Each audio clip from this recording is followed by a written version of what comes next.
Años de calle es el documental que retrata la realidad de 4 jóvenes en situación de calle en la ciudad de Buenos Aires, captada en 1999 y actualizada 10 años después, cuando sus vidas tomaron diversos rumbos. El trabajo de la directora Alejandra Gris-Champ será proyectado hoy a las 19 horas en el Teatro de las Américas del CCPA, con acceso libre y gratuito.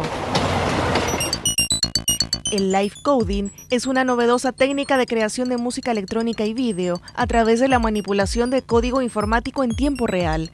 Un taller sobre el tema será impartido desde hoy al miércoles por el iLab del Salazar y la plataforma Música Okape. El expositor es el músico paraguayo residente en Madrid, Steve del Valle, alias Aurora Steve. Los talleres van de 18 a 20 en el Centro Cultural Juan de Salazar en forma gratuita.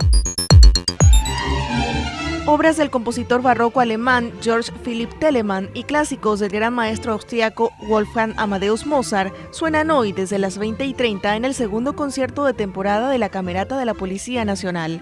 La cita musical se desarrolla en el Auditorio Leopoldo Marechal de la Embajada Argentina con acceso libre y gratuito. La princesa de Montpensier es una adaptación de una novela de Madame Lafayette de 1662.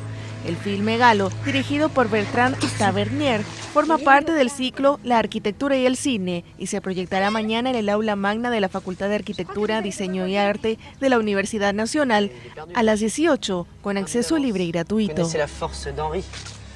Il n'y a qu'au jeu de dés où je me vois une chance de le battre. Allez, Capon, viens prendre ta leçon.